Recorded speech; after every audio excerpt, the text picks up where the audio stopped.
Please help. The girl is obviously scared, but because nobody else can be seen on the camera, it's hard to tell who or what she was running from. As she continues to knock and beg for help, she looks over her shoulder several times, but the footage ends abruptly, leaving many questions unanswered. Shortly after it was recorded, the video was made public and police were notified of the incident, but from what I was able to find, the girl was never identified. Some think that she was being used as bait to get the homeowners to open the door, and several people commented on Facebook and TikTok that they could clearly see a man hiding in the shadows behind the girl, but it was never confirmed whether that's what was happening or if the little girl was actually in danger and genuinely asking for help. Another theory that surfaced is that the girl in the video might have been the same girl from a missing person case in South Dakota. In February 2019, a 9-year-old girl named Serenity Denard ran away from a youth home in Black Hills and was allegedly seen in Justin, Texas a few days before the video was recorded. The fact that the little girl knocked on the door of an unoccupied house shows that she clearly didn't live in the area, otherwise she would have known nobody was there, which makes this theory a possibility. Although there's definitely a resemblance between the girl in the video and Serenity, police didn't confirm whether the video and the missing person case were related. Unfortunately, not a lot of official information on this footage has been made public, and we'll likely never know what ended up happening to the little girl. In this disturbing Ring camera footage from 2021, a woman in a hoodie can be seen approaching the front door of a house in the middle of the night. Behind her, a man wearing a face mask and a lanyard stands on the steps as the night. 2021, a woman in a hoodie can be seen approaching the front door of a house in the middle of the night. Behind her, a man wearing a face mask and a lanyard stands on the steps as she rings the doorbell.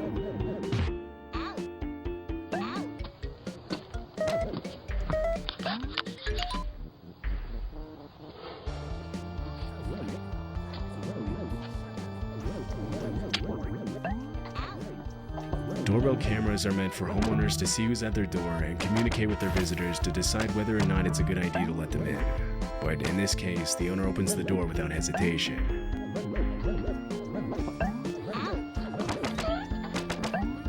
Hello, do y'all have a phone I can use? My car broke down and y'all the only one that got a light on. We don't. You don't? Sorry. Whoa.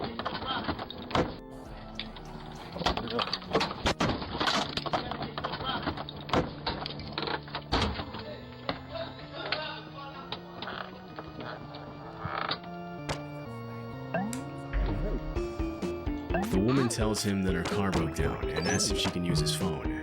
The owner politely refuses, but as soon as he apologizes and closes the door, the man with the face mask tries to break into the house with a weapon in hand. Fortunately, the owner had locked the second door just in time. It's unknown if he called the police, but from what I could find, the identities of the man and woman haven't been revealed. What makes this footage even more chilling is the fact that there's a playground in the yard, which means the two had specifically targeted a house where they knew there would most likely be kids inside. Had the homeowner not reacted quickly, he and his family would have probably been the victims of an armed robbery or possibly much worse. In February 2020, an off-duty police officer received a message from his neighbor asking him to go check on his wife because somebody was trying to break into their house, and the woman was home alone. The man immediately walked across the street to his neighbor's house, but didn't see anything suspicious. When he came back, he saw that his neighbor had sent him this clip.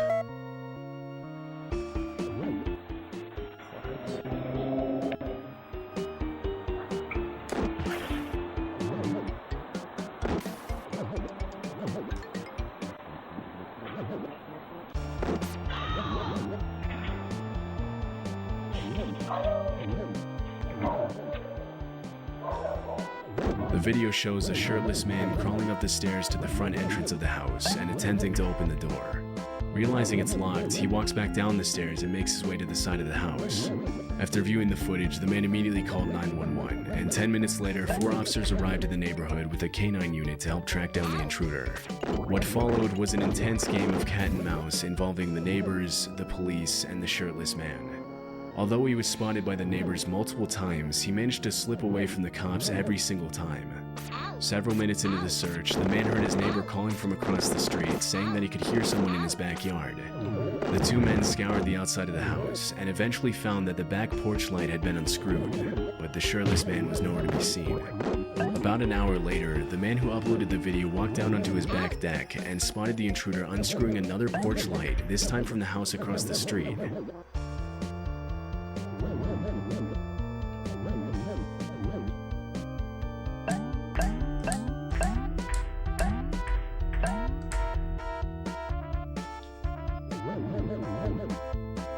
With weapon in hand, the man intercepted the intruder and ordered him to get on the ground, but the shirtless man took off running and ended up sneaking into the crawl space of a nearby house. The uploader waited until the police arrived, and after he was ordered out of the crawl space, the intruder was charged with 2 counts of aggravated burglary, trespassing, public intoxication, and disorderly conduct. Police revealed that the subject was under the influence of hard drugs, and had an outstanding warrant for failing to appear in court for another open case of burglary from earlier that same year. It's unclear if he was convicted of all the charges against him, but considering his criminal history, it's more than likely that he's still serving time today. This footage was captured at 4:30 a.m. on April 29, 2023. It happened in El Paso, Texas. The video shows a young woman running up to the front door of a house and ringing the doorbell. Although nobody else can be seen in the frame, terrified, she looks over her shoulder multiple times as if she was being followed. Looks over and ringing the doorbell. Although nobody else can be seen in the frame, terrified, she looks over her shoulder multiple times as if she was being followed.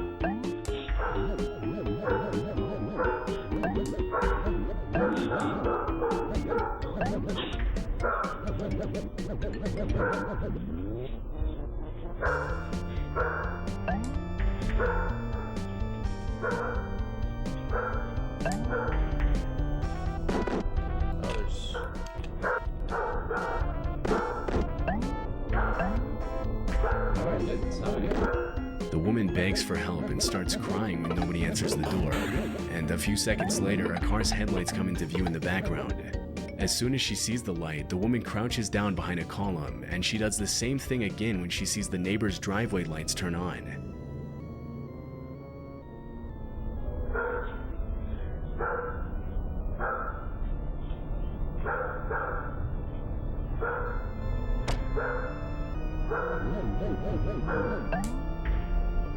After a few minutes of waiting, a car's headlights illuminate the driveway, and the woman walks down the steps towards it. It's possible that she got in the car, but this wasn't caught on the Ring camera. As soon as the footage was made public, many people started speculating that the woman might have been the victim of trafficking and was trying to escape her captors, but others believe that she had a totally different motive. Several viewers mentioned that if she really had been in danger, she wouldn't have hid from the neighbors when she saw their driveway lights turn on. Another thing that caught viewers' attention is the fact that at the very beginning of the video, the woman isn't actually running. She appears to be casually walking up the steps, and she only begins to run when she comes into view of the doorbell camera, which suggests that the whole thing might have been a robbery setup. Less than a month after the footage was uploaded, up the steps, and she only begins to run when she comes into view of the doorbell camera, which suggests that the whole thing, and the woman isn't actually running. She appears to be casually walking up the steps, and she only begins to run when she comes into view of the doorbell camera, which suggests that the whole thing might have been a robbery setup. Less than a month after the footage was uploaded, El Paso police arrested 34-year-old Krista Nicole Cordeaux for burglary. After her mugshot was released, 4-year-old into view of the doorbell camera, which suggests that the whole thing might have been a robbery setup. Less than a month after the footage was uploaded, El Paso police arrested 34-year-old Krista Nicole Cordeaux for burglary. After her mugshot was released, some people believe that it was the same woman from the video due to the resemblance, but police never officially confirmed this. It's unclear if she was ever seen in the neighborhood again.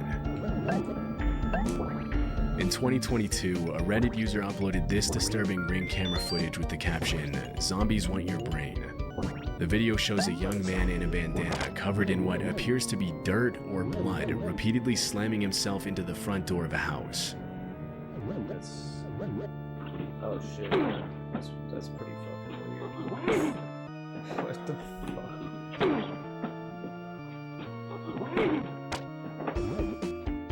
On his third attempt to break down the door, he apparently knocks himself out after hitting his head.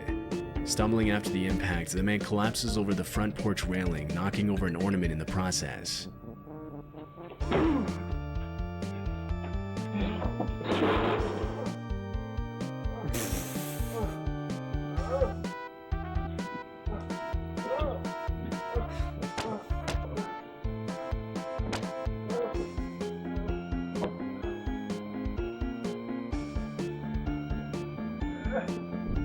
He groans in pain as he flails his arms and raises his legs, seemingly trying to get back on his feet, but the video ends before we can see what happened next. After the footage was uploaded, many viewers commented that the man was probably under the influence of hard drugs, which would explain his uncoordinated movements and violent behavior. Other users suggest that he might have had a seizure after hitting his head on the door, but because the video was uploaded with no context or explanation, it's impossible to confirm what actually happened. After that night, the homeowner never saw the man again. On July 24th, 2021, a woman named Caitlin Curtis took her baby to the park across the street from her house in Arizona. After sitting down on the bench next to a fountain, a scruffy-looking man suddenly approached her, sat on the bench next to her, and asked her if she wanted to buy his drawings. According to Caitlin, the drawings looked like they had been drawn by a little kid, or by someone with no artistic talent. After politely refusing to buy the drawing, a scruffy-looking man suddenly approached her, sat on the bench next to her, and asked her if she wanted to buy his drawings. According to Caitlin, the drawings looked like they had been drawn by a little kid, or by someone with no artistic talent. After politely refusing to buy the drawings, she got up and left the park with her baby in the stroller. As she was leaving, she saw the man get into the passenger seat of a suspicious-looking truck at the other end of the park, which then circled around her several times as she made her way back home. Afraid that she was being followed, Caitlin took a different route back to her house and entered through the back door so that the men in the truck wouldn't know where she lived. 3 days later, when Caitlin was out of town, her doorbell camera captured the same man walking up to the front door of her house and then back home. Afraid that she was being followed, Caitlin took a different route back to her house and entered through the back door so that the men in the truck leaving, she saw the man get into the passenger seat of a suspicious-looking truck at the other end of the park, which then circled around her several times as she made her way back home. Afraid that she was being followed, Caitlin took a different route back to her house and entered through the back door so that the men in the truck wouldn't know where she lived. 3 days later, when Caitlin was out of town, her doorbell camera captured the same man walking up to the front door of her house and ringing the doorbell at 3 in the morning. 3? Yo, this guy's a freak.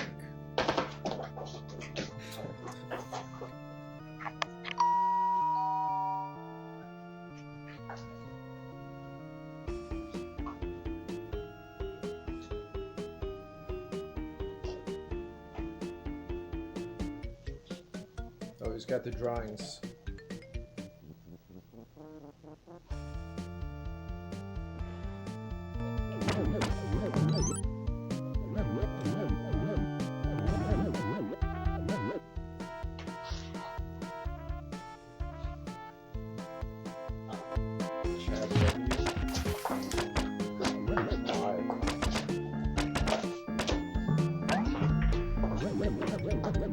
According to Caitlin, her husband was asleep while the whole thing was happening, and he didn't learn about the man's visit until the next day. After the video was uploaded to TikTok, some users commented that the fact that the man rang her doorbell specifically was not a coincidence, and that he might have been watching her from the day they met in the park. It's possible that he was using the drawings to try and distract her, while the other man in the truck abducted her child, but we'll likely never know his intentions for sure. The incident, her doorbell specifically, was not a coincidence, and that he might have been watching her from the day they met in the park. It's possible that he was using the drawings to try and distract her, while the other man in the truck abducted her child, but we'll likely never know his intentions for sure. The incident could just be written off as a man who was under the influence of drugs or suffering from mental illness, but if Caitlin hadn't been careful, it's anyone's guess what might have happened. Fortunately, the man never came back, and neither Caitlin nor her family had seen him again. In October 2021, Reddit user Protomancer uploaded this footage of a man crawling and slithering through his neighbor's yard in the middle of the night. Luckily, someone told me tonight about them. I've been missing.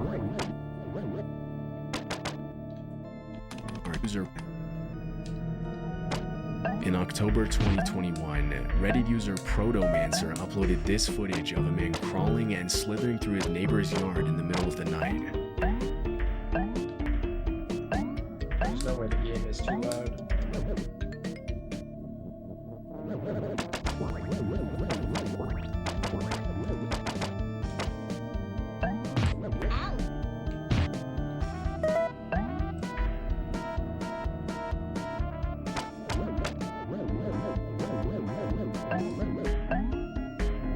There doesn't appear to be any context surrounding the video, but most users attributed the man's particular behavior to drug use or possibly mental illness. Even though he isn't hurting anybody, this is probably not the type of person you would want to run into on your way back from home in the middle of the night. The man in the footage hasn't been identified, and it's unclear if he ever showed up again. Oh, he's on the ground.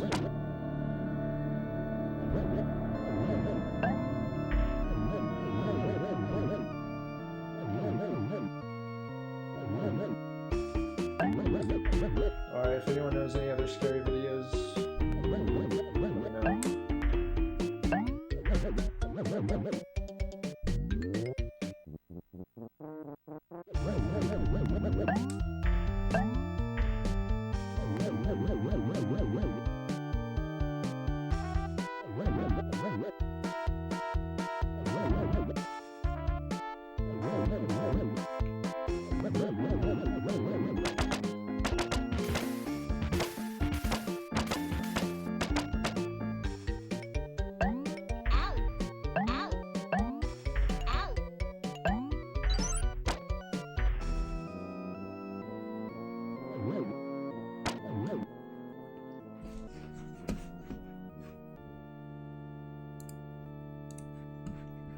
Wow, no preview on this video. Father attempts to What kill. would you do if you were solely responsible for the people around you, but you couldn't properly provide for them? Let's say you're a generally starts with financially the responsible person. night Sure, you moon. splurge every now and then, but you make a fair amount of money to live off of, for you and your partner. Now let's say tragedy strikes. One of your relatives passes away, and you're left responsible for their children. At first, you think you can handle it. You love your nieces and nephews, and you know that this is what their parents would have wanted. You begin to take on more hours of work, with the hopes of getting a promotion and being able to earn more, but as time goes on, it begins to wear on you. The money begins to run out, and you opt to take out a few credit cards and loans, which only adds to the bills that you have to deal with at the end of each month. But you persevere, not allowing the kids to see you and your partner are struggling. You want them to feel safe and happy, and if that means putting on a happy face, you'll do it. As time goes on, you begin to feel hopeless. Your boss has refused to give you more hours, not wanting to hire you on full time, despite agreeing that you're indispensable to the company. So you try and get a second job to keep putting food on the table. But very few establishments are hiring, and the ones that are don't seem amenable to your other position. They want someone who can be on call whenever they're needed, and that isn't you. Worse still, your partner falls down the stairs while bringing in the groceries and suffers some kind of an injury. You take them to the hospital, where they're told that they need to stay off their leg for some time, meaning that they can't work and help out with the financial needs for the next month. Add that steep medical bill to the mountain of bills you already have to pay off every month, and next thing you know, you're hundreds of thousands of dollars in debt. You feel like a failure, like you're failing your deceased relative, their children, and your partner. You're working intensely hard to make sure everything stays okay, but everywhere you turn, it feels like the universe is telling you to give up. You've already asked multiple family members and friends for their own help, asking them for loans and promising you'll pay them back. But by this point, you feel nothing but shame. You can't do this, and you feel hopeless. The amount of stress that would place on a person is significant, and it's why financial Dude, he's had one still like image of strain the is one of moon the whole time.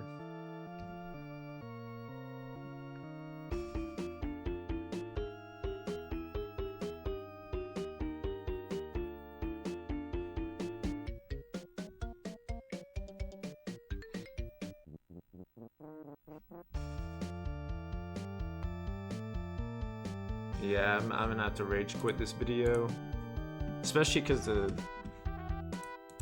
What would you do?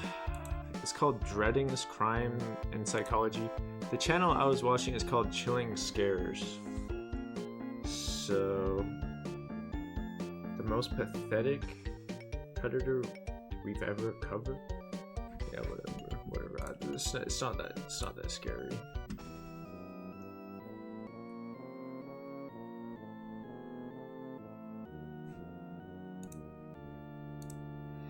All right, I need to turn down the heat right now.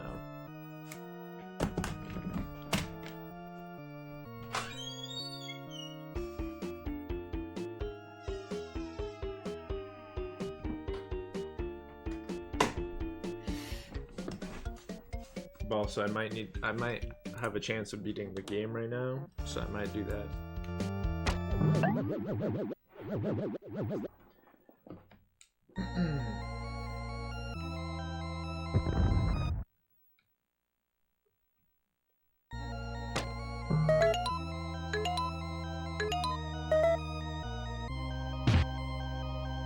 Oh, we got 3 victims?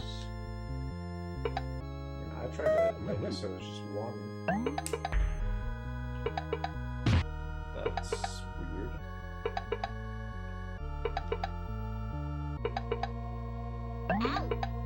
Fuck you.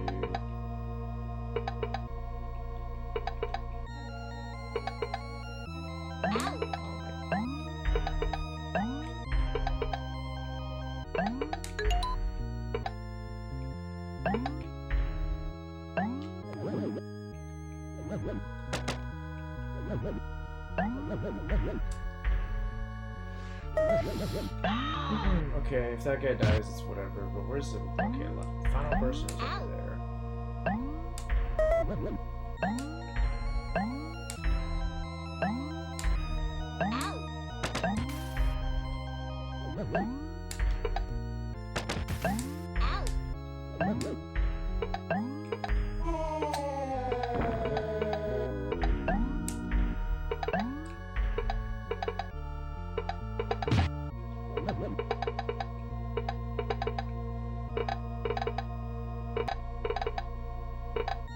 I might have to get that key over there.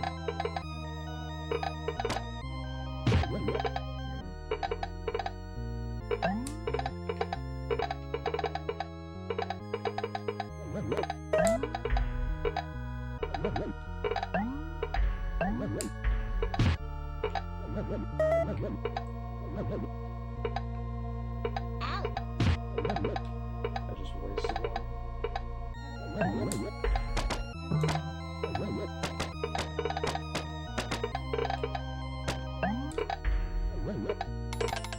Shit.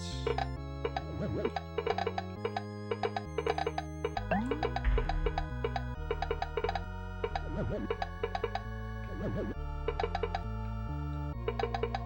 have no choice. This part fucking sucks.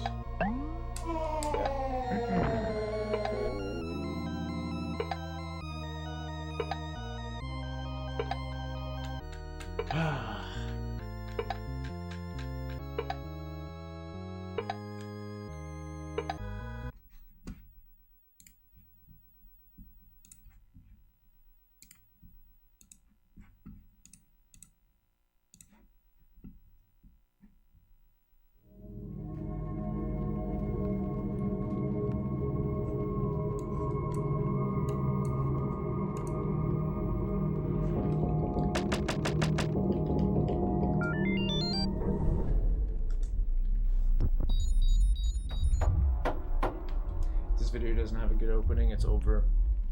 Monday.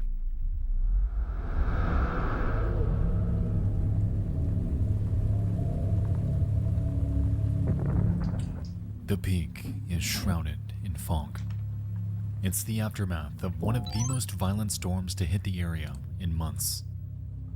A search helicopter powers through the mist, scouring the region for a pair of hikers from Tokyo who set out the day prior and haven't been seen or heard from since. This hunt has been ongoing for hours, sunlight dwindling as search teams comb every crevice, yet find no trace of anyone around. But as nightfall takes its grip, enveloping the area in complete blackness, suddenly, something strange enters their view. Just south of Mount Asahidage, a crudely constructed, massive SOS sign beckons from a clearing. It's undeniable that the missing hikers have made this, and it's a damn good thing they did, because with conditions like these, finding them otherwise would have been nearly impossible. The team swarms the area with newfound hope that these hikers just might be hiding nearby. They search and search and search until finally they find them.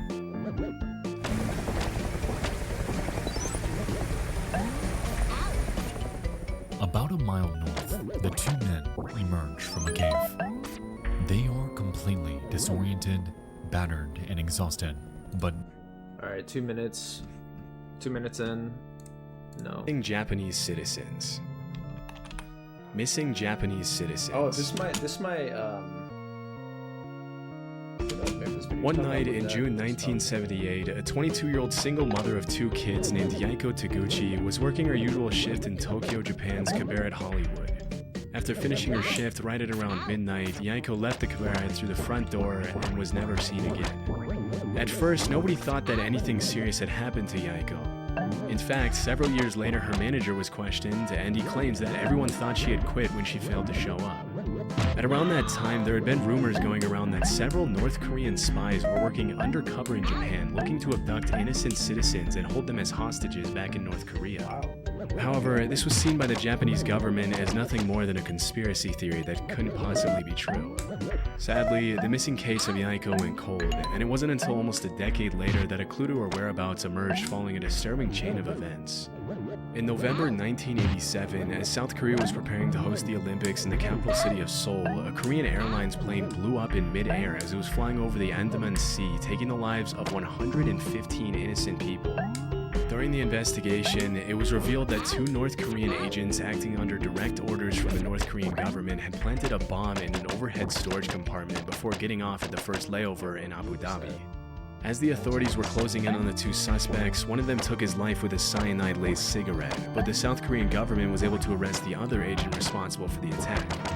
During her interrogation, it was revealed that she'd been training for that mission for 6 years, and that for 3 of them, it was on the 2 suspects, one of them took his life with a cyanide-laced. During her interrogation, it was revealed that she'd been training for that mission for 6 years, and that for 3 of them, she had been paired with Yaiko Taguchi, who had taught her how to speak and act like a Japanese woman so she could fly under the radar.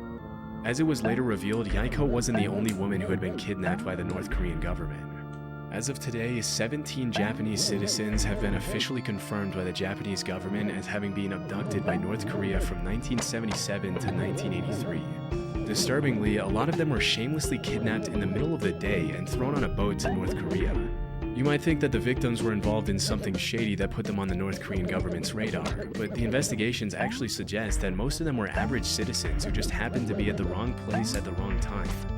One woman was captured while she was walking to a knitting class, and 2 others were kidnapped on a vacation to Europe.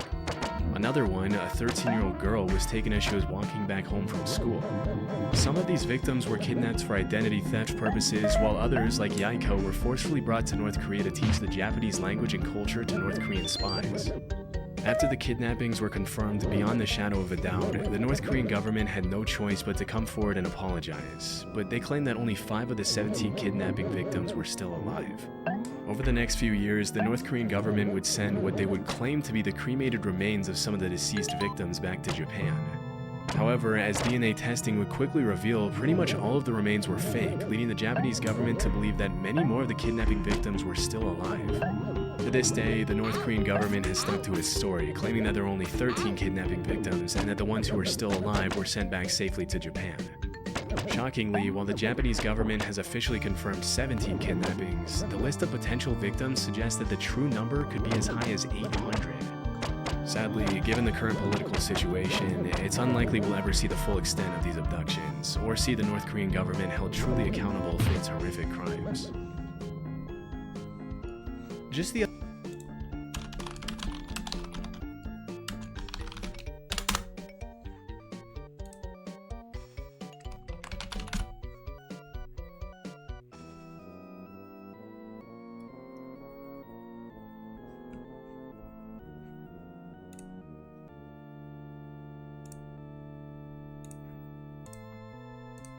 other day, I found myself wasting hours of time I could have spent working on videos trying to find and cancel active subscriptions. That's why I've partnered with Rocket Money, the sponsor of this video. Rocket Money is the personal finance app that helps you cancel subscriptions, lower bills, and manage your money better. The favorite feature of mine being canceling subscriptions. It feels like everything has a subscription service these days, making it extremely difficult to keep track of all of them. For example, I used to have a subscription to a clothing brand that charged me monthly to get small discounts. But the monthly fee was way more than the discounts I ended up getting. I quickly found out that canceling my subscription was 1, hard to find where to do, and 2, difficult to do because the agent helping me was constantly trying to offer me more deals to avoid canceling my subscription. With Rocket Money, all of this is done for you. So, to take control of your finances today, go to rocketmoney.com/chillingscares to get started for free. Heart attack gun.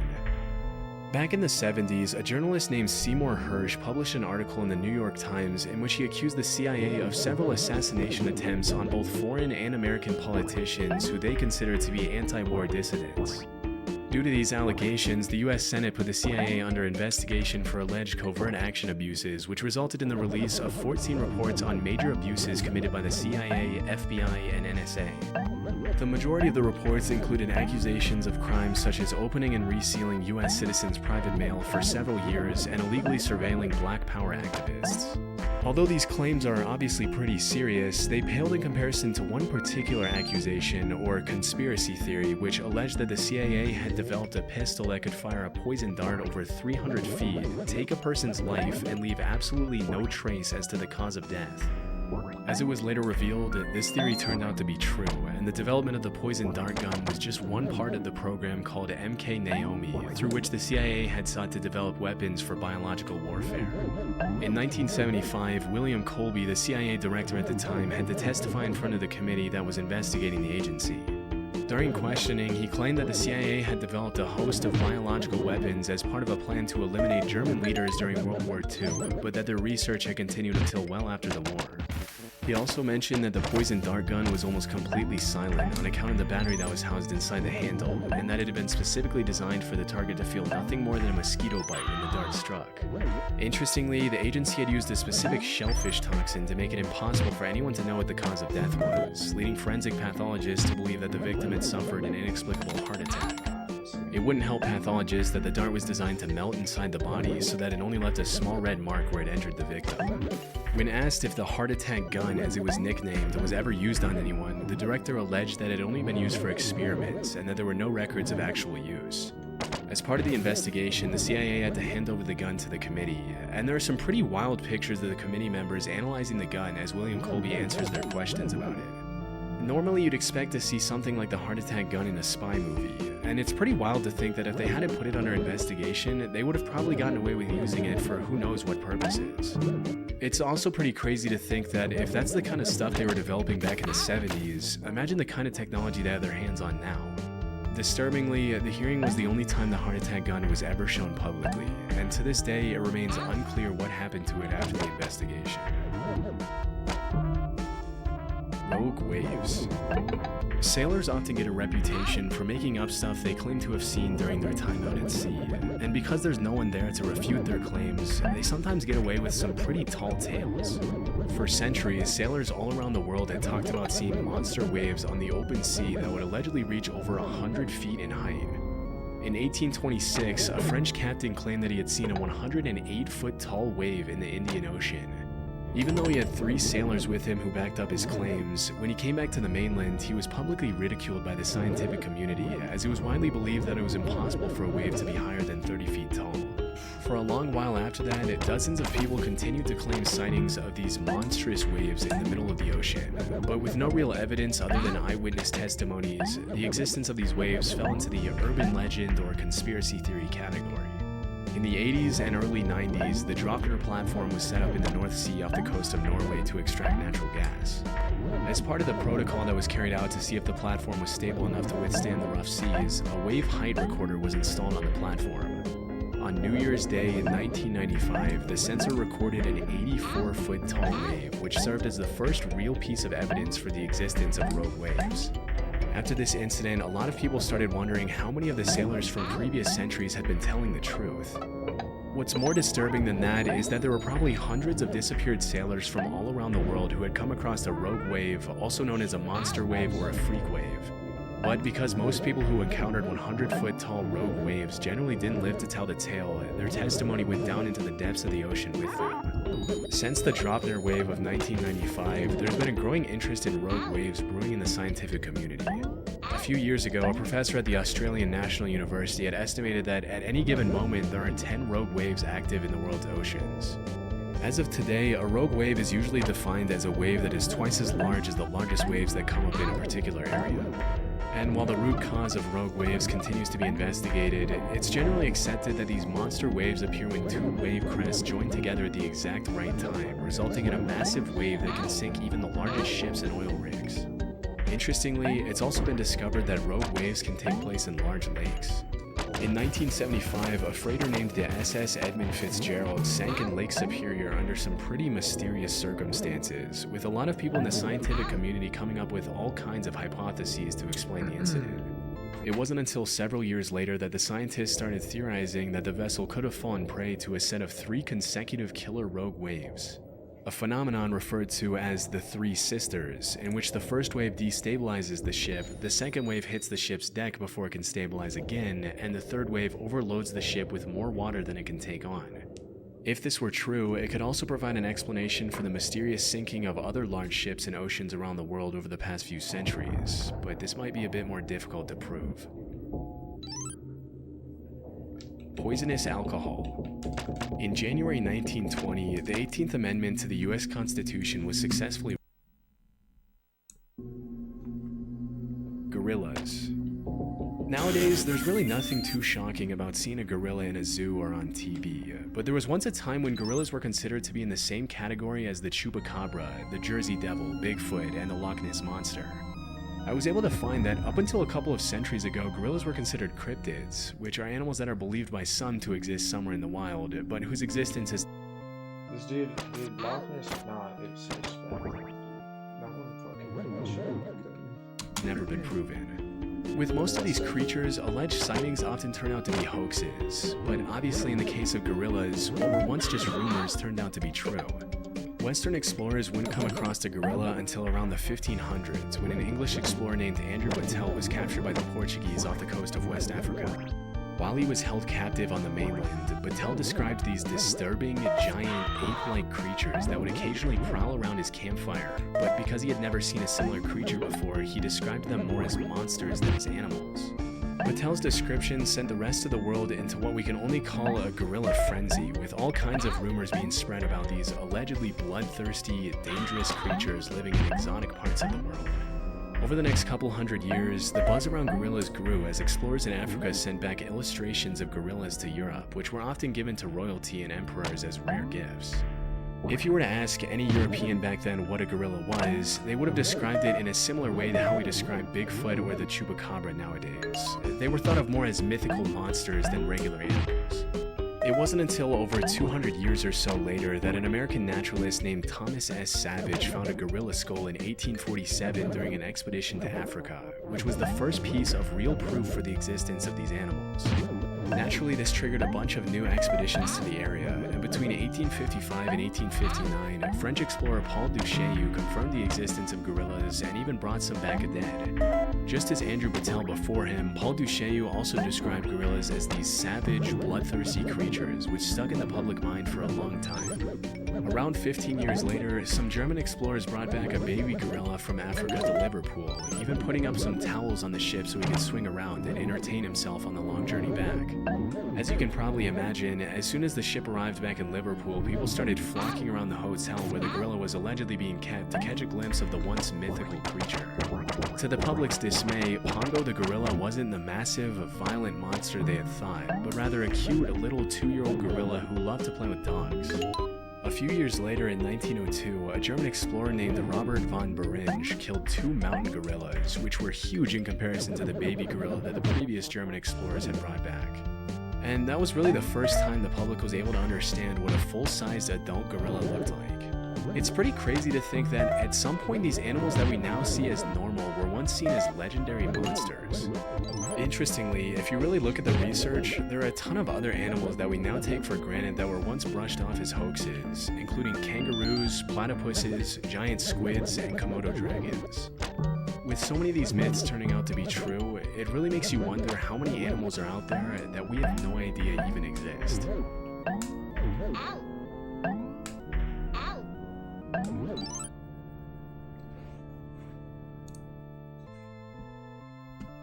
Not a lot.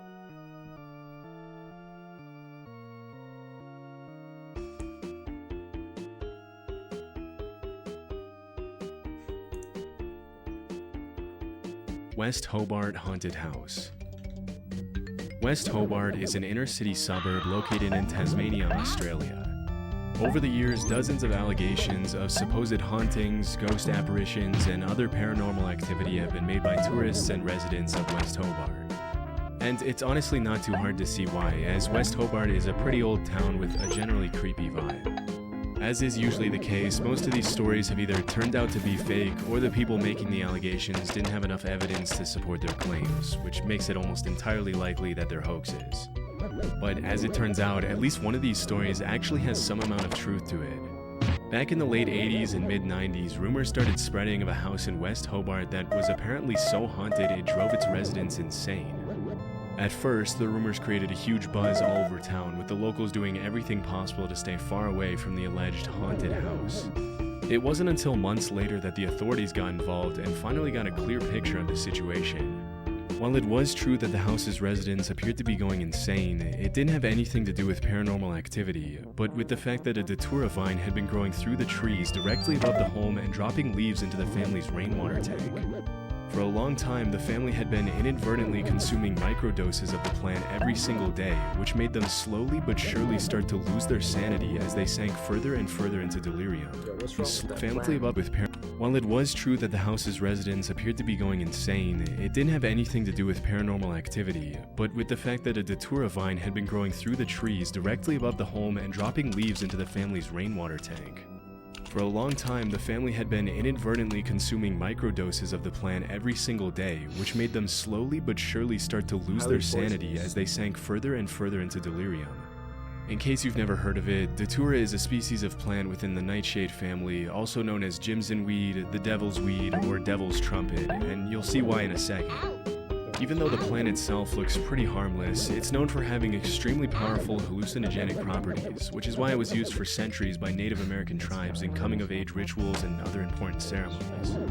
The Aztecs also used datura as a painkiller in certain rituals, namely in ritual sacrifices, and it's also commonly used as an ingredient in the ritual of zombification in the Haitian voodoo religion, where it's referred to as the devil's cucumber.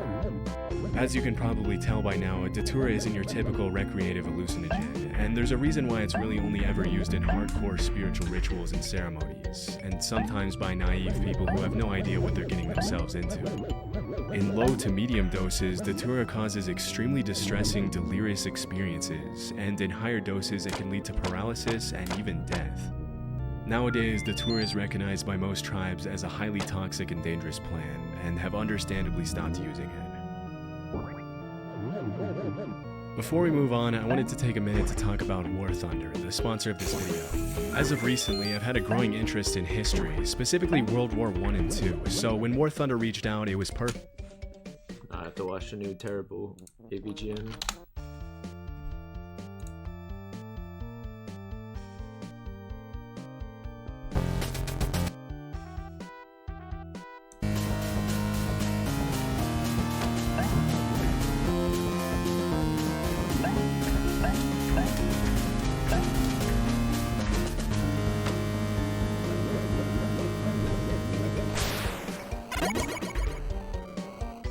It's the spookiest time of the year, and with Halloween right around the corner, it's nice to see so many streaming apps packed to the gills with Goemon and other monsters and awesome horror content.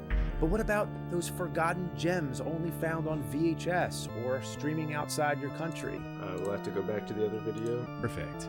War Thunder is an immersive, large-scale, realistic multiplayer action game where you take control of ground vehicles, aircraft, and naval vessels at locations all around the world. It's completely free to play, available on PC, PlayStation, and Xbox. One thing I really like about the game is its realism. Forget unrealistic features like health bars. In War Thunder, every hit on an enemy has a real effect. Like, if you're accurate enough to hit a plane's fuel tank, it will ignite. And you can visualize all the damage you've done with the X-ray mode. War Thunder includes all advanced military technology like guided missiles or even a nuclear strike that can flatten entire maps, making for a true modern war experience. Plus, all vehicles in the game can be upgraded and improved with additional modules. Even visual changes like skins can be used to make your combat machine unique. The Seek and Destroy update is out now, which added new missiles with active radar homing, making aerial battles on modern aircraft even more engaging. And they added 2 new maps, Mysterious Valley and Bering Sea. If you've been wanting to try War Thunder, now is the time. You can download it for free by using the link in the description. New players and those who haven't played War Thunder for half a year or more will receive special bonuses, rentals for the P-40E1 aircraft and M4 tank for a week, along with free unique skins for them, a special decorator Eagle of Valor, 100,000 Silver Lions, 3 premium vehicles for free, a week of premium account, and even more gifts. The American Vehicle bonus season will end soon, so make sure you get in on it now. Crop Seed.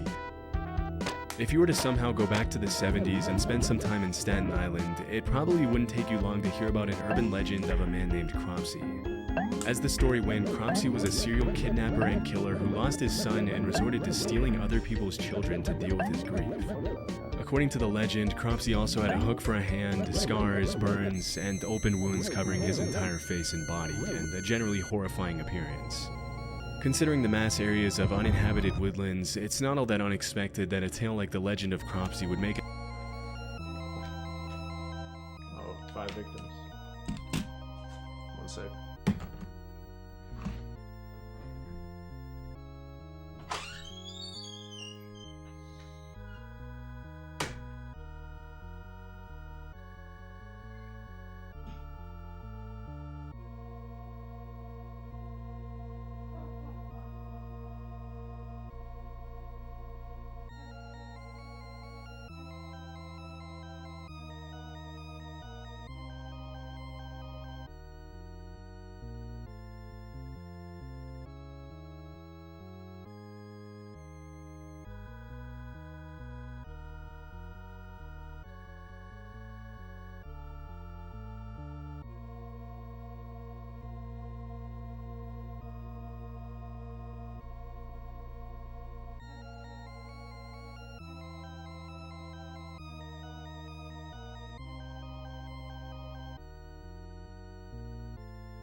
took it into the mainstream culture at some point. Unfortunately, this wasn't just a tall tale made up by Staten Island parents to keep their kids from venturing too far into the woods and getting lost. Although the legend has some obviously made-up elements such as the hooked hand and the horrifying scars and burns, at some point in the early 70s, children in Staten Island really did start disappearing. That's when the line between legend and reality started to blur, and the story of the real Cropsey immediately replaced the urban legend. This is the real story. Andre Rand was a man from Manhattan who was born in 1944 and moved to Staten Island in the late 60s. After working for 2 years at the infamously brutal Willowbrook State School for Children with Disabilities, Rand was arrested in 1969 and served over a year in prison for the attempted attack of a 9-year-old girl. As soon as he was released 16 months later, reports started cropping up of more little girls disappearing all over Staten Island, including 5-year-old Alice Pereira, who was playing in her building's lobby when she suddenly disappeared without a trace. Over the next decade, Rand was the prime suspect in the disappearances and deaths of several other young girls in the area. But it wasn't until 1983 when he picked up 11 kids from a local YMCA and brought them fast food before taking them to the airport that he was finally arrested and sentenced to 10 months in prison again. Throughout the 70s and 80s, dozens of young kids disappeared in Staten Island, and although Rand was often the last person to be seen with them, there was ultimately never enough evidence to put him away for a long time. For many years, he would often be seen hanging around young kids, going on walks with them, and even taking them to lunch and dinner with him at local restaurants. After years of letting him walk the streets as a free man, police would finally have a breakthrough in the case in 1987 when they found undeniable evidence that Rand had been behind the disappearance and murder of Jennifer Schweiger, a 12-year-old girl with Down syndrome. In 1988, he was sentenced to 25 years to life, and while he was behind bars, more and more evidence was found that tied him to several other disappearances in Staten Island in the 70s and 80s. Unfortunately, he was only charged with one additional major crime in 2004, which was the kidnapping of Holly Ann Hughes, thanks to which he will spend the next 13 years behind bars until 2037. If he lives that long, he'll be 93 by the time he gets out. The Maine Hermit.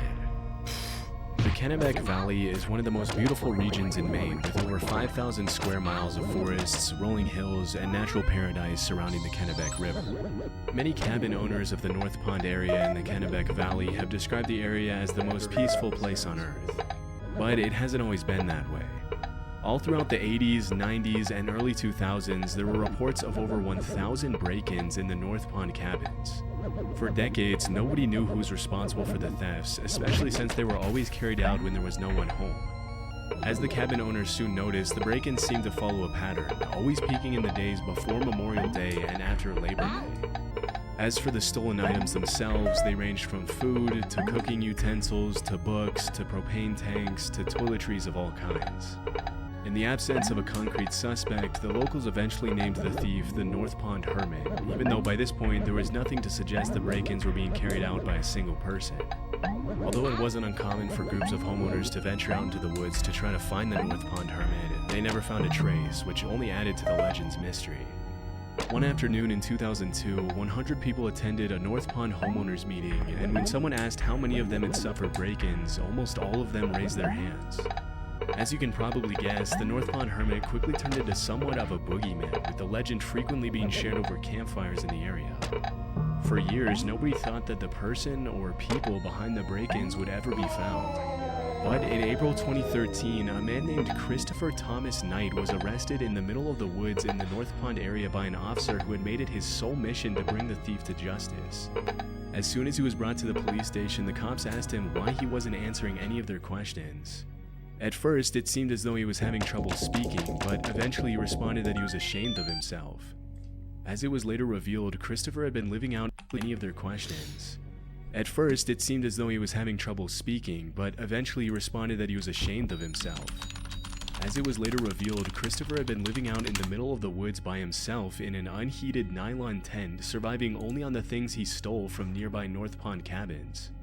Shockingly, he had survived winter temperatures of 20 degrees below zero for years and hadn't been to a doctor or taken any medicine for 3 decades.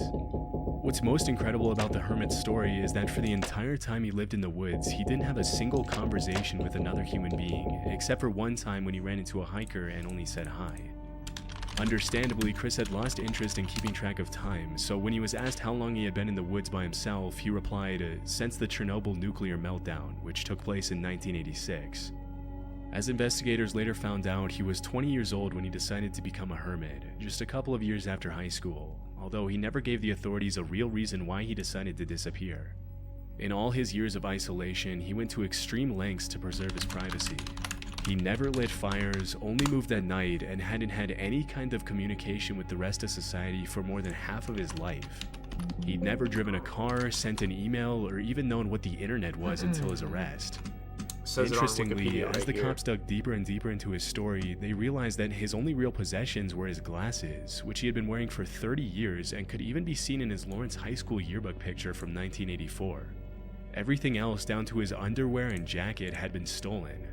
After the investigation, Knight was sentenced to 7 months in prison, after which he once again disappeared.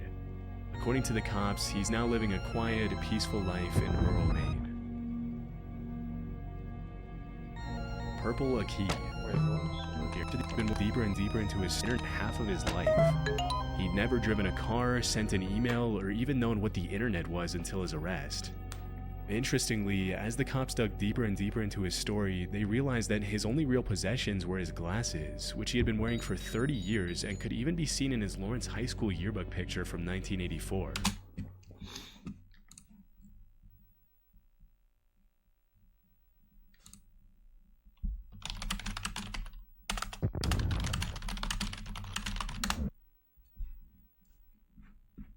Says it on Wikipedia right there.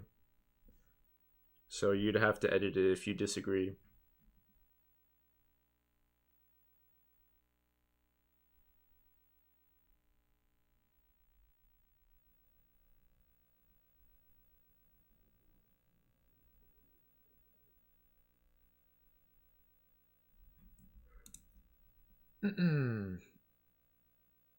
Stole $238 worth of goods. Oh, that was just one time or something. Just wanted to know how much he got in trouble.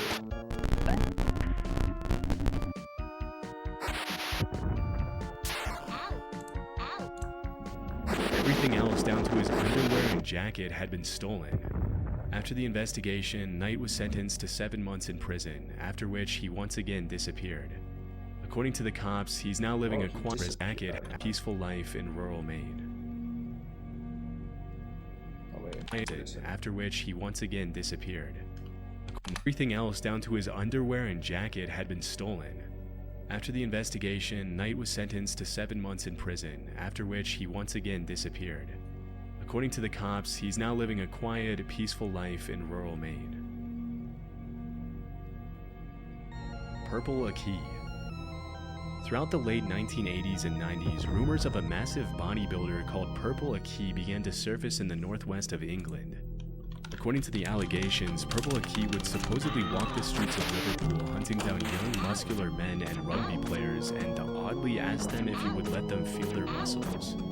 If they complied, he would allegedly squeeze their muscles for much longer than was considered socially acceptable and would then ask them to perform squats so he could feel their quad muscles. Some teenagers reported that Purple Aki even went as far as to ask them to pose for him, and often offered exercise and nutrition advice for those who gave him the time. Because the rumors were so incredibly ridiculous, nobody really took them too seriously at first, and eventually the story of Purple Aki turned into an urban legend, with crazy details being gradually added to the tale, including one where Purple Aki would allegedly swallow teenagers whole if they let him feel their muscles. But as time went on, it became clear that Purple Aki wasn't just a made-up character created by bored teenagers looking to get some laugh from their friends, but a real person named Akinwul Arobic. Aki was often seen traveling across England by train carrying a plastic bag and asking young men if he could feel their muscles. Naturally, this made a lot of people uncomfortable, and it wasn't uncommon for Aki's face to be featured in local newspapers after several encounters with the law. Most of the accusations against him were related to his creepy behavior around teenage boys, but around 1986, the story of Purple Aki took a really dark turn. Early that year, 16-year-old Gary Keller was walking home from school when he ran into Purple Aki, who immediately asked to feel his muscles. Freaked out by the weird request, Gary said no and ran away. Later that same year, Aki followed Gary to a local outdoor swimming pool, and when the teenager noticed, he ran to New Brighton train station and jumped onto the railroad tracks to get away from Aki. Sadly, the story ended in tragedy, as Gary was accidentally electrocuted by one of the rails. Considering the whole thing happened because Gary was being chased, Purple Aki was convicted of involuntary manslaughter, charged with harassing 14 different teenage boys, and sentenced to 2.5 years in prison. In 1988, Aki filed an appeal and complained that the only reason he had been convicted was because he was black. Ultimately, the judges agreed there wasn't enough evidence to prove Aki had been directly responsible for Gary's death, and believe it or not, he was freed and awarded £35,000 in compensation. Between 1988 and 2006, Aki went in and out of jail for failing to resist his compulsion to touch, feel, and measure other people's muscles. And in 2003, he was arrested for an additional 15 charges of harassment and witness intimidation, for which he was sentenced to 6 years in prison. Just like any other predator, he was also forbidden from waiting outside schools in the area. A few months later, he was jailed for 15 months for getting up to his same antics. On his release, he was once again arrested a few weeks later in 2010 and then again in 2015. After his latest release, he reportedly moved to Leeds, where rumors started cropping up that he had passed away during the pandemic. However, those rumors were put to rest when videos started surfacing in 2023 of Aki walking the streets of Leeds asking random dudes to, you guessed it, feel their muscles. As of today, Purple Aki is alive and well, and will probably continue in his same behavior with or without permission for many years to come. That's Lei Loyan. According to a Swiss urban legend, people have a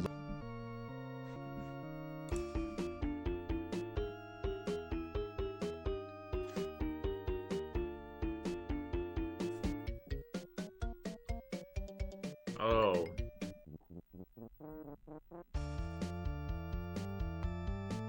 Yeah, I don't know if they're gonna like that one.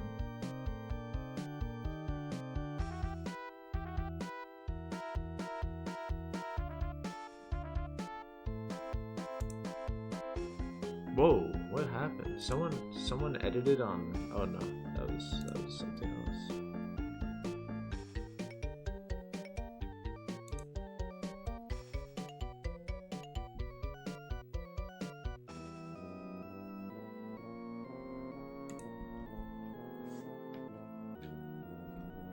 Allegedly been running into a mysterious human-like figure in the Fribourg forest in the western part of the country near the town of Malls since the early 2000s.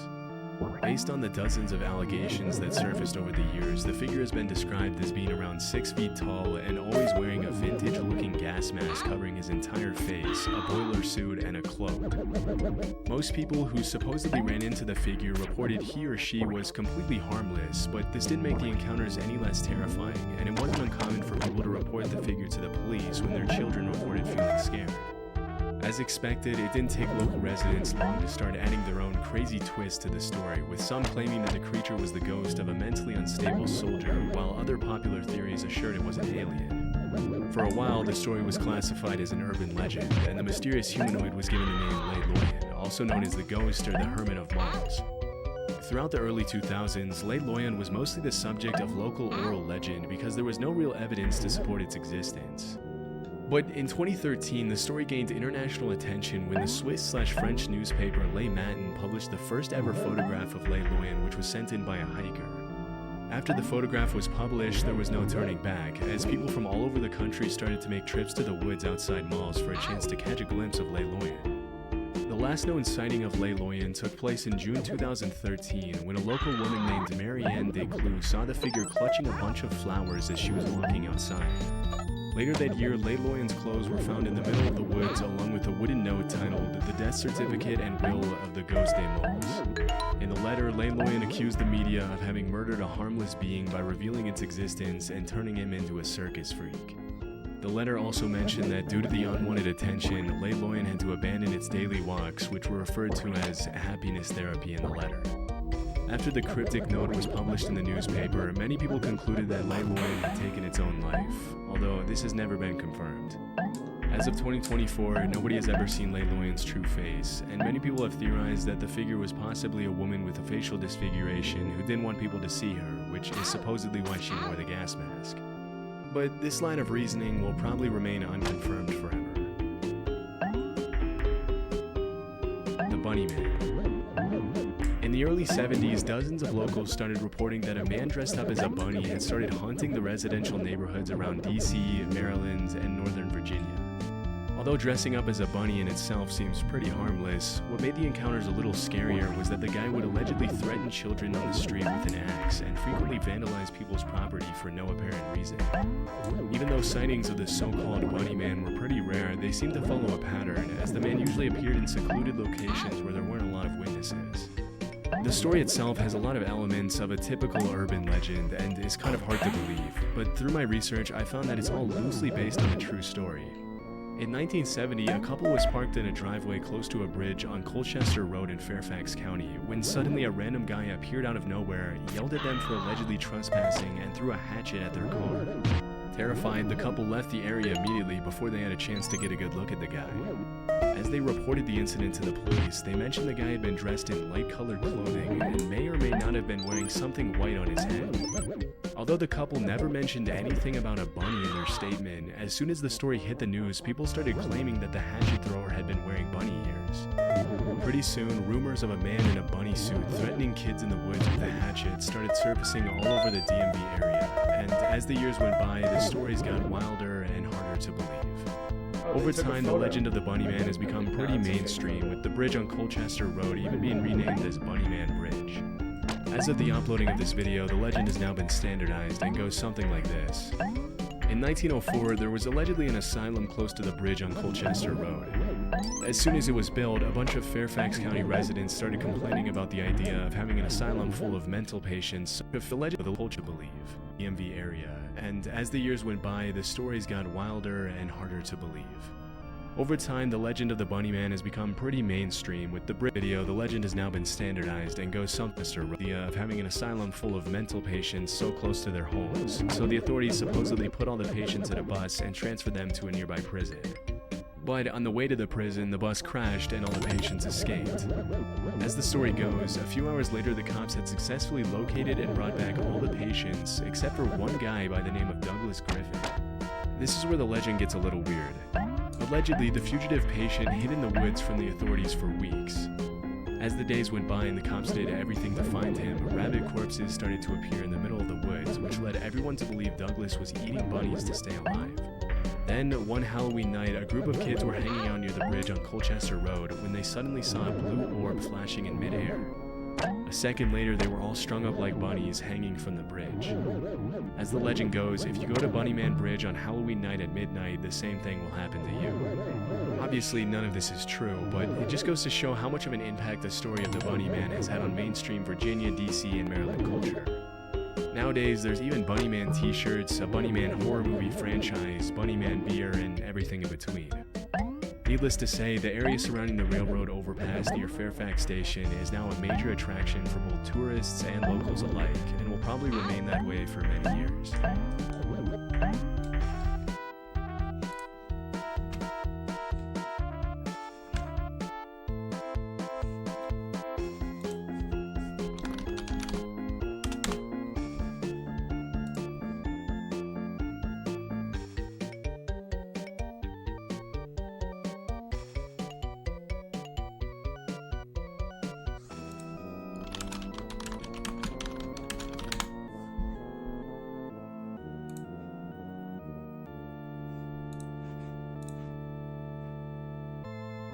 They don't have a photo of Bunny Man?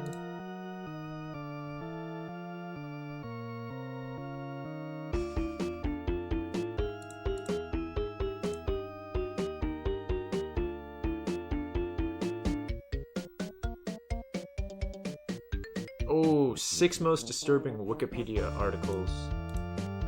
That's gonna be a good one. It's relevant. Yep. Devil's Footprints.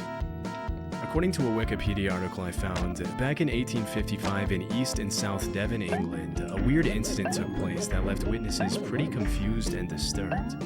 As the story goes, in February of that year, there was a very heavy snowstorm, and the next morning there were more than 30 reports from different locations in England of a seemingly endless single-file trail of hoof-like prints in the snow.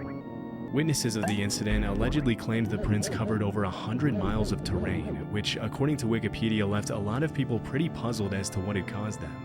Strangely, the article also mentions that the hoof prints appeared on rooftops, haystacks, and other obstacles that you normally wouldn't expect animals to climb on. As you can imagine, it didn't take long for people to start coming up with wild theories to explain the hoof prints, with many of them claiming they belonged to the devil. I guess because some of the people thought the prints looked like goat prints. Now, obviously there are much more rational theories to explain why these prints could have appeared overnight in so many locations at the same time, and the only reason the Wikipedia article is titled Devil's Footprints in the first place is only because that's the name of the urban legend. And you gotta consider that this theory was probably made up by a bunch of very bored townspeople back in the 1800s. The article actually mentions that there's very little evidence that the incident even happened in the first place, which in itself is pretty strange. According to Wikipedia, there was some sort of article published back in 1950 where the authors asked anyone with information about the mysterious hoof prints to come forward. And even though the article was published almost 100 years after the alleged incident, Wikipedia says it led to a bunch of papers written by an Englishman back in the 1850s being discovered. Those papers included letters to friends where the man apparently mentioned the hoof prints multiple times. Interestingly, in one of the letters, the man admitted that he made up the story about the prints belonging to a bunch of kangaroos that had supposedly escaped from a rich guy's collection of wild animals to keep the people from thinking the prints actually belonged to the devil. Aside from the made-up superstition that the prints had been left, to a bunch of papers written by an Englishman back in the 1850s being discovered. Those papers included letters to friends where the man apparently mentioned the hoof prints multiple times. Interestingly, in one of the letters, the man admitted that he made up the story about the prints belonging to a bunch of kangaroos that had supposedly escaped from a rich guy's collection of wild animals to keep the people from thinking the prints actually belonged to the devil. Aside from the made-up superstition that the prints had been left by the devil, there are a couple of more logical theories that surfaced in the months following the supposed incident. According to a local guy named Major Carter, the prints hadn't been caused by any animal, but by a balloon that had actually been released from a nearby dockyard with the shackles still attached to the ropes, which would explain why they appeared in single file. Still, skeptics have pointed out how incredibly unlikely it would be for a balloon to travel so far without being stopped by obstacles like trees or houses. Other sources who have researched the incident in depth have clarified that it would have been impossible for the tracks to span anything close to 100 miles, and that this part of the story was probably just made up or greatly exaggerated. According to Wikipedia, the other widely accepted theory for the hoof prints is that it could have just been badgers that, for whatever reason, decided to go hunting that evening, as this is the animal that would leave the most similar prints to the ones that people reported seeing. But even though there's a bunch of reasonable explanations, the fact remains that there isn't any conclusive evidence to prove where these hoof prints came from, and this is probably just one of those niche historical events that's going to remain a mystery forever. Belmez Faces. Belmez is a tiny little village and municipality with less than 3,000 inhabitants in Cordoba, Spain. It's not really known for anything too extraordinary, except for this one occurrence documented on Wikipedia that talks about something pretty strange that happened there back in the 70s. According to the article, on August 23, 1971, a Belmez resident named Maria Camara claimed that a human face with a creepy expression had appeared out of nowhere on her concrete kitchen floor. As per Maria's own testimony, as soon as she saw the face, she was so disturbed, and knowing that she wasn't going to be able to unsee it, she called her husband Juan and their son Miguel, after which they destroyed the face with a pickaxe and laid down new concrete. As the story goes, after the new concrete was placed, a new face appeared on the floor just a few days later. The Wikipedia article mentions that at this point, Maria and her family reported the incident to the mayor of Belmez, who ordered the concrete to be carefully removed to be studied. Doing more research on the story, I found that after they removed the second slab of concrete, a bunch of seriously disturbing faces allegedly started appearing all over the house, and pretty soon Maria's house was being advertised to tourists from all over Spain as the House of the Faces. According to Wikipedia, less than 9 months later, hundreds of tourists from all over the country were traveling to Belmez to catch a glimpse of the faces. And apparently the buzz didn't stop there. For the next 3 decades, Maria and her family continued to allege that disturbing faces were appearing all over their house, sometimes in just a matter of seconds and right in front of their eyes. As you can probably guess, because of the amount of attention the house was getting, the authorities decided to carry out some investigations to determine whether Maria and her family were making it all up, or whether something else was actually taking place at the house. This is where the story starts to get a little strange. Even even though several tests were carried out to determine whether or not the faces had been painted on the concrete by hand, the results of a lot of the tests contradicted each other. And to this day, it's still unknown whether or not the faces were painted by Maria and her family. The case even drew the attention of a bunch of paranormal investigators, and a few of them claimed that while they were conducting experiments on the house, they supposedly started hearing voices when there was nobody else in the house, and they allegedly even saw new faces pop out of nowhere on the concrete while they were there. But as it often happens, the authorities accused the investigators of carrying out their experiments without the proper controls and documentation, which took pretty much all the credibility out of what they said they found in the house. To this day, nobody really knows where the faces came from, but the most widely accepted theory is that Maria and her family made the whole thing up pretty convincingly and capitalized on the media frenzy for financial gain. To the skeptics, the media is just as much to blame as Maria for publishing so many sensationalist pieces on the house, which made it incredibly difficult for the authorities to carry out the proper tests and get credible results. List of unexplained sounds. The content in the Wikipedia article named ridiculous. Where the fuck is this person?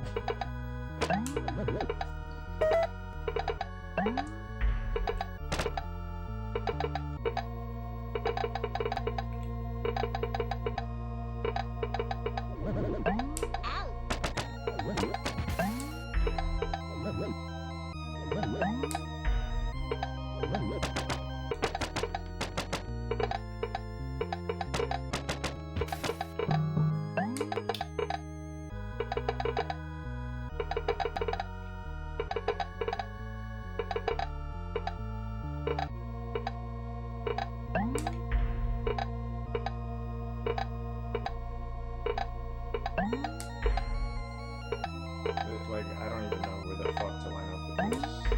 Here we go.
Is the exit now? What does this do? Select. Okay, I'm invincible. Which may not be that useful for what I'm used to, but I don't know what the fuck it does, to be honest.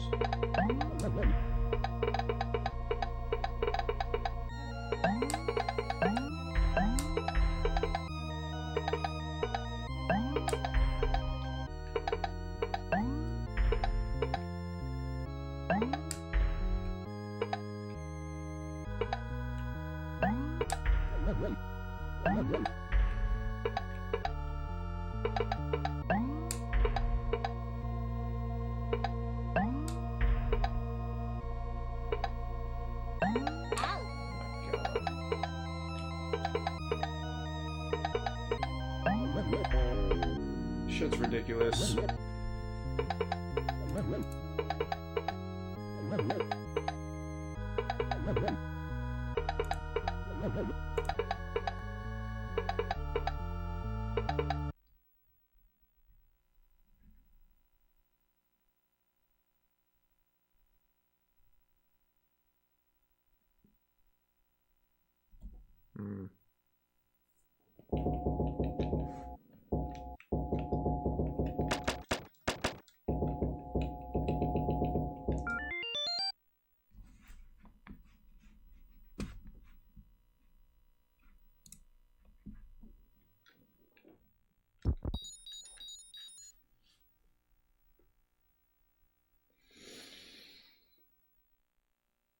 Might be easier to go back a level.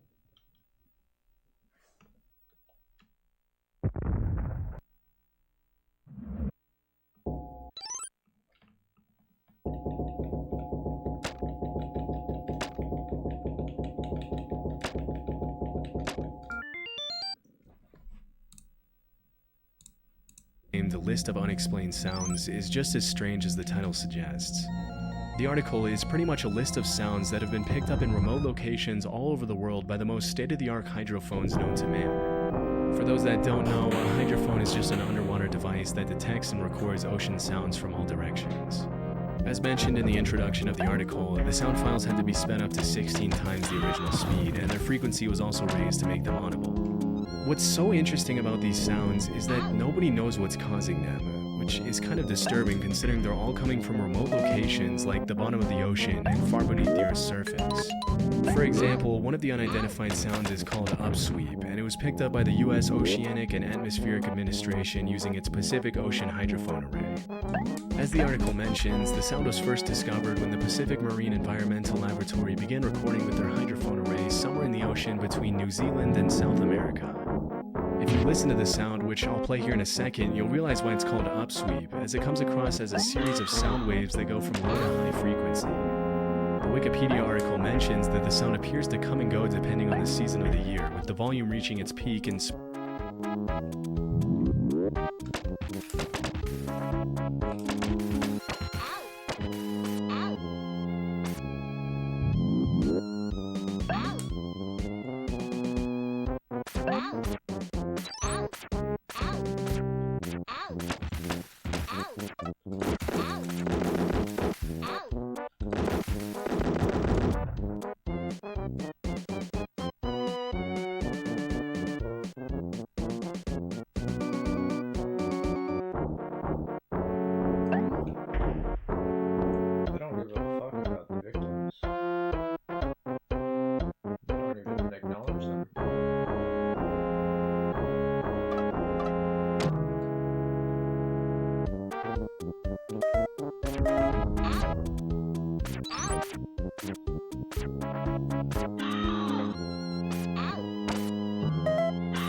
Oh, could I have killed him? I don't think so.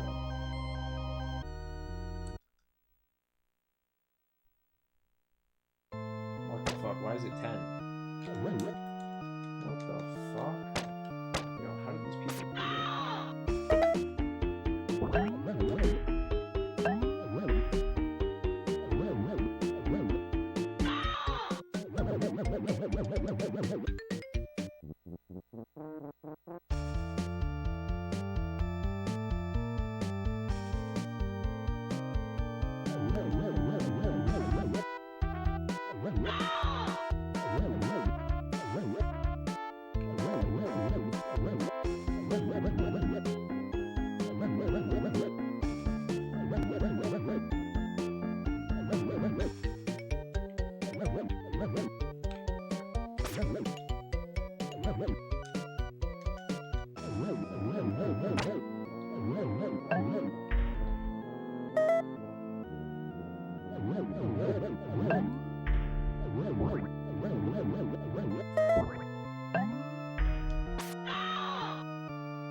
Wait a minute.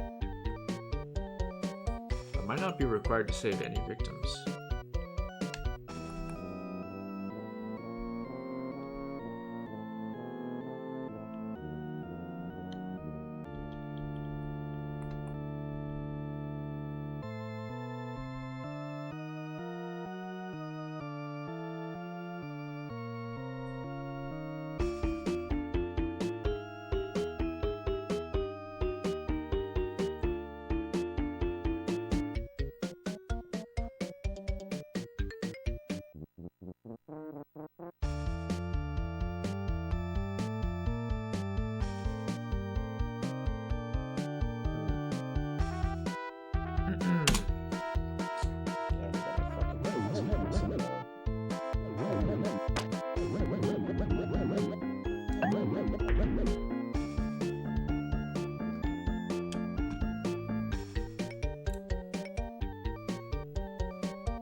Yeah, I mean, now you have to save that one guy.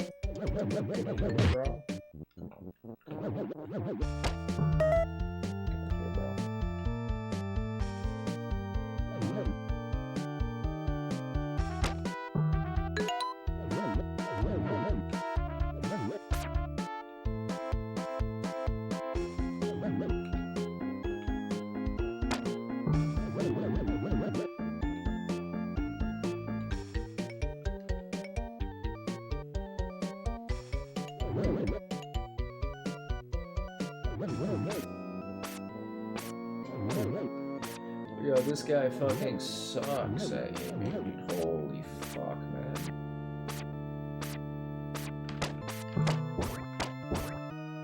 This guy.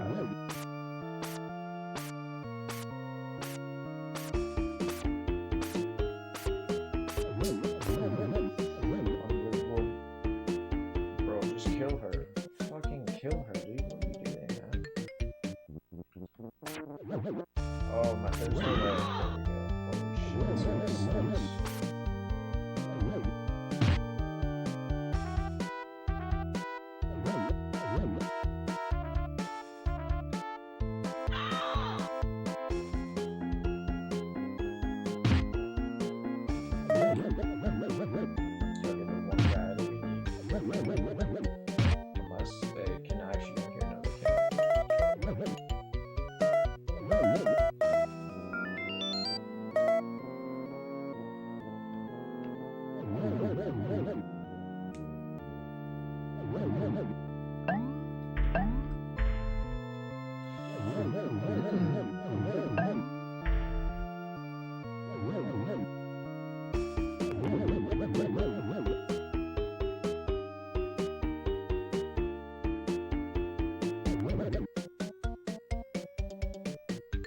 See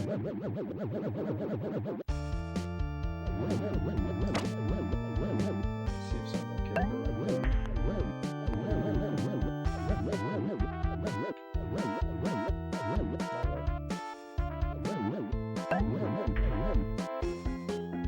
It's essential that she does.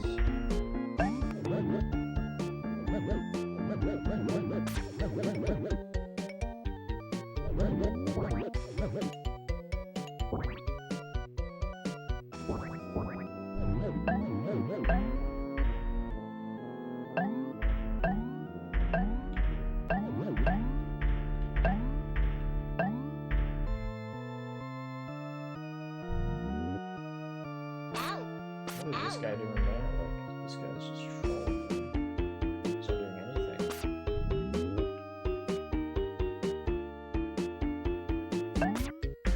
Do you follow me?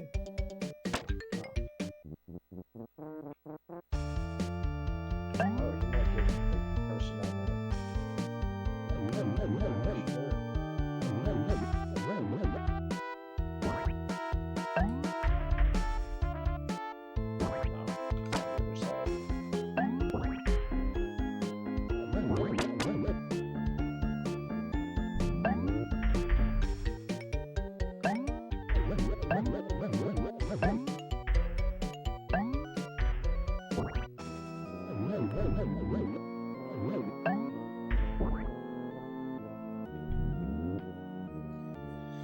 There's no one up here.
That's the guy that's usually there.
serious?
Now I just have to not fail some impossible jumps.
Okay, see what we got next. But first.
Pretty good game design.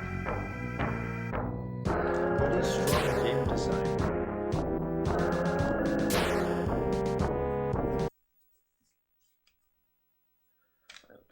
You do gotta wonder what the fuck were they thinking?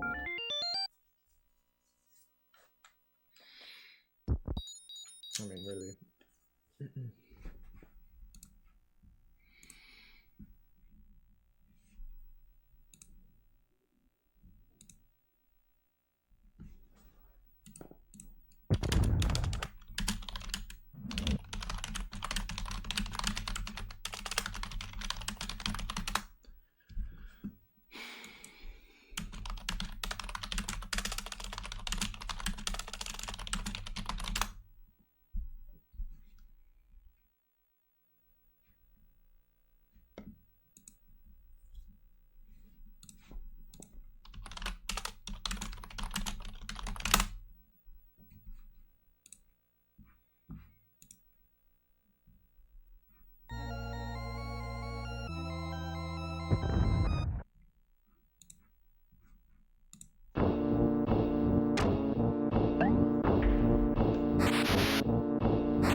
What's up?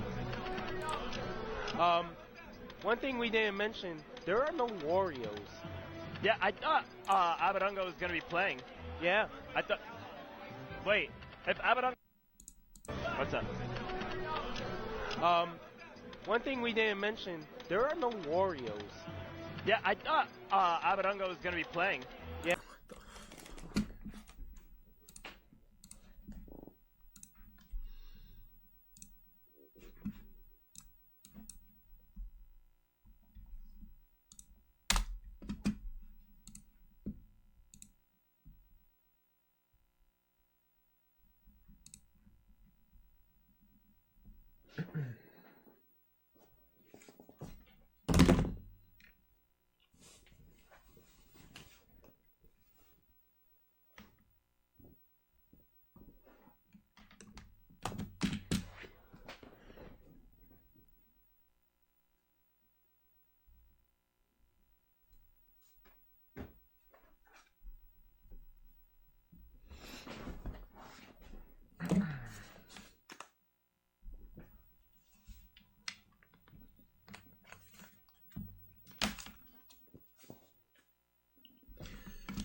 right. Yeah, let's see. MB6K.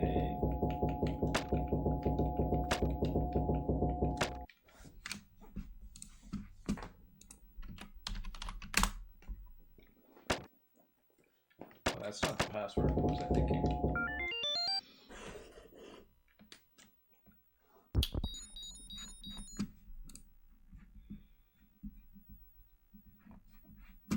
Wonder if anyone else plays this on Twitch.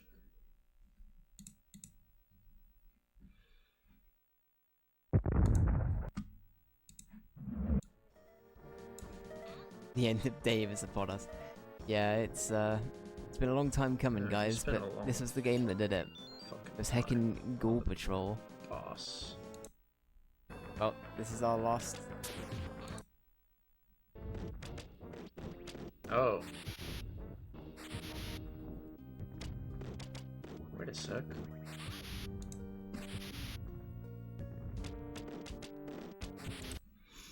Does this send me straight to the boss?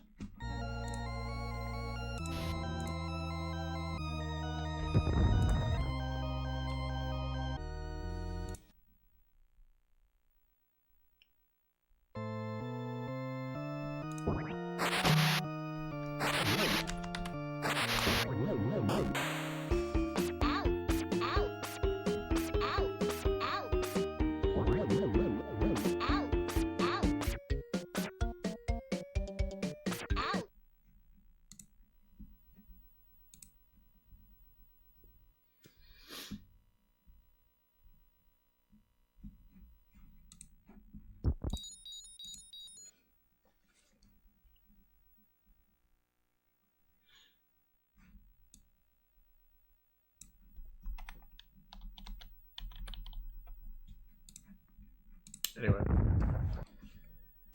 it's where it's an option to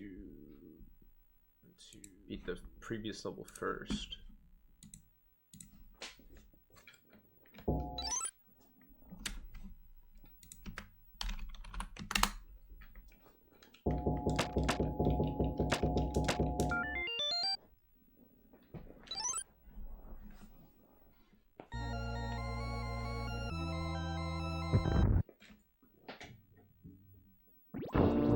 Yeah, something over here that's so weird.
Let's try level 13. That I feel like that would just be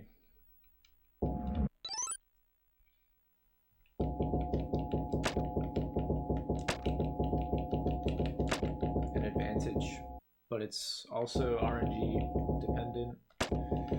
Such a fucking weird game. Such a weird game they chose to design here.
What a weird fucking game.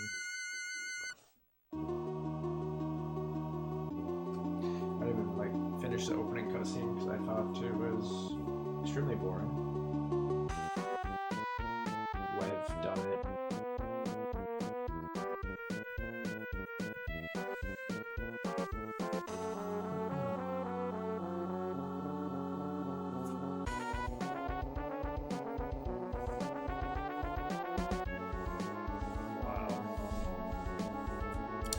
That was a bad ending.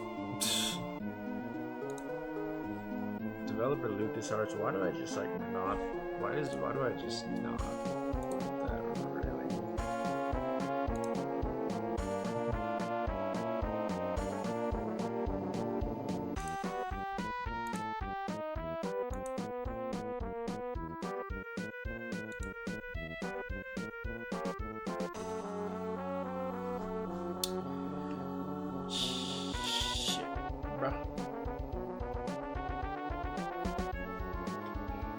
Yeah, that game was.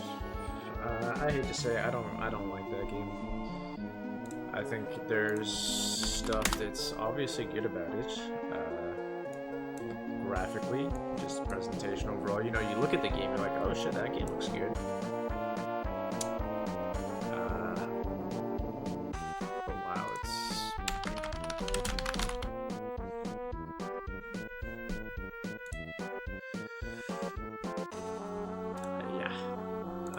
Why is there such an emphasis on platforming? So much, yeah, so much RNG, just overly. The fucking levels are mazes. Mazes with horrible platform sections.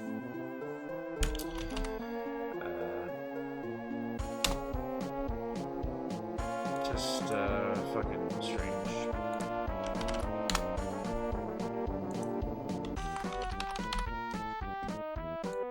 Patrol. Apparently I had that on my list twice. That's funny. Sure as fuck didn't. Yeah, didn't need that.